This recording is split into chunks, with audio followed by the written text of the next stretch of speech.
on to you, Virgos. So a lot of you have, so you basically, you Virgos in general have the Two of Wands, the Strength, and the Sun card. So a lot of Leo energy, a lot of fire energy. You have the Emperor later on as well. So Leo, Aries, that kind of energy. Very much so. A lot of you Virgos staying on task, staying on things that you need to do, the things that a lot of you Virgos essentially want to do. The Two of Wands, you got a lot of different things going on, important things, right, for your life. And a lot of you Virgos very much so don't want to mess that up by being impatient. This is definitely not a time, especially since we're already in January. But this is not a time for us Virgos to really be impatient, okay? So you want to make sure that when you're out here doing your own thing, to make sure to essentially be patient, do it right. The Strength in the Sun card represents, like it is, I said before, a lot of fun. So there's no sense of like dysfunction. There's no sense of, rushing towards a goal, trying to get somebody else to see things your way, try to convince other people of doing stuff, seeing things your way. There's none of that. And the things that the Three of Wands and the Emperor is about, how a lot of you are very much so willing to be the one or the person that's considered wrong or considered an outcast, because for you Virgos are essentially the kings or queens of your own castle. Like, you know what it is that you're doing, right? And you have your own thoughts. And truth be told, when it comes to really finding somebody that fits for you, right, you're really going to have to separate yourself from the crowd anyway.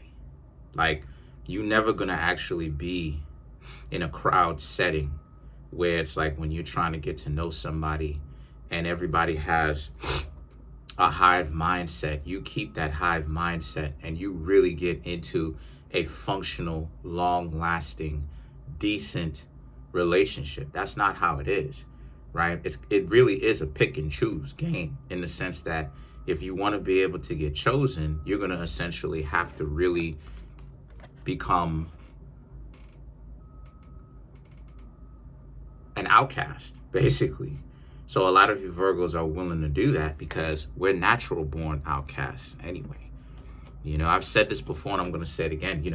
When it comes to zodiac signs, Virgo is kind of the sigma anyway. That's just a natural position for Virgo to have, right? Because people ignore Virgos. People don't want to listen to what it is that we have to say. Even though we be giving a lot of knowledge out whenever our mind and our heart is in the correct place. They don't be wanting to give knowledge. People don't be wanting to hear knowledge, even though we give it.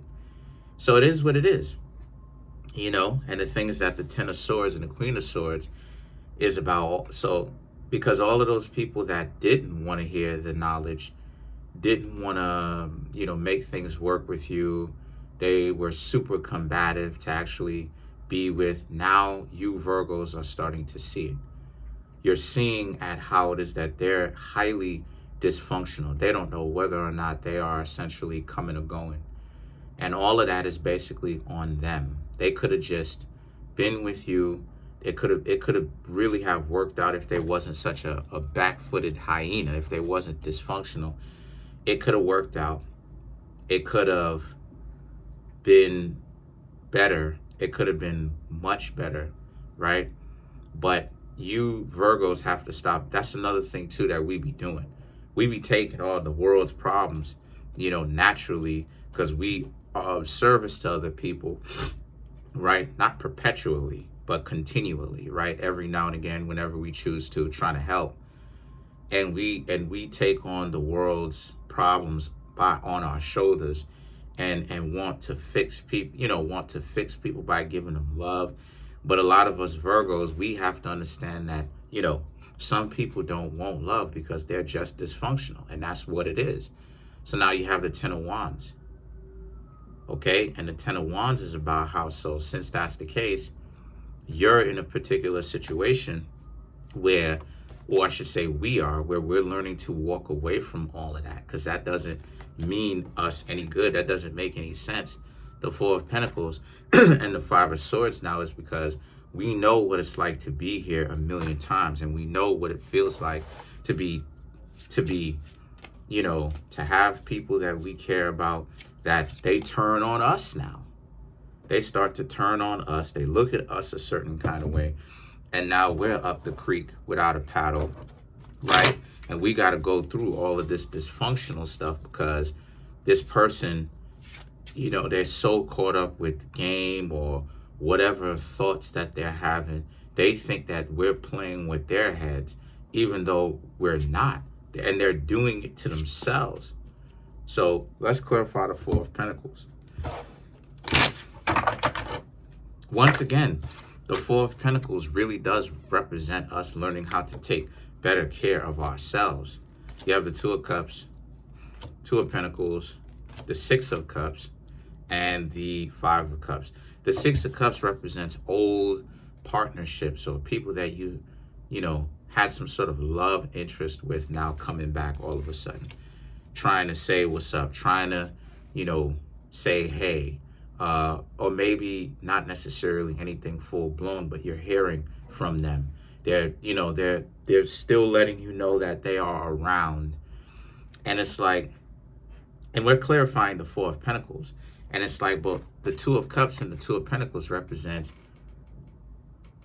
they did it to themselves.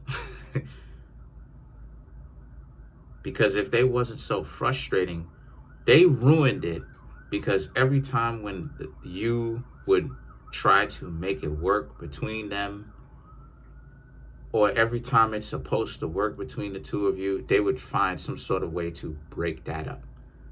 Make you not have a moment. When sometimes you're talking to somebody and the two of y'all are good and y'all are talking and y'all have a good understanding, it's just quiet and, sometimes things don't always necessarily have to be talked about so much. And the two of you have a good understanding. And it's like y'all are about to kiss. But then at the same time, it's like then they find something to say to mess that moment up.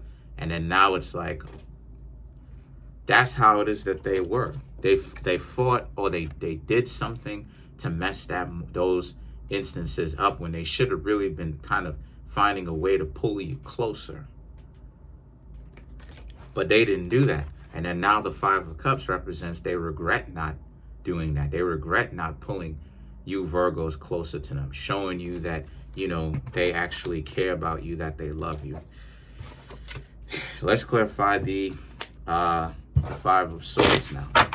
The Five of Swords, the Ace of Wands, the Temperance, the King of Pentacles and the Chariot, taking better care of yourselves and being wiser in the decisions that you make and not really taking people seriously based upon just because you're the zodiac sign of service. And you got a lot of broken people out here. If they're broken, they're broken. And you got to look out for number one, which is you.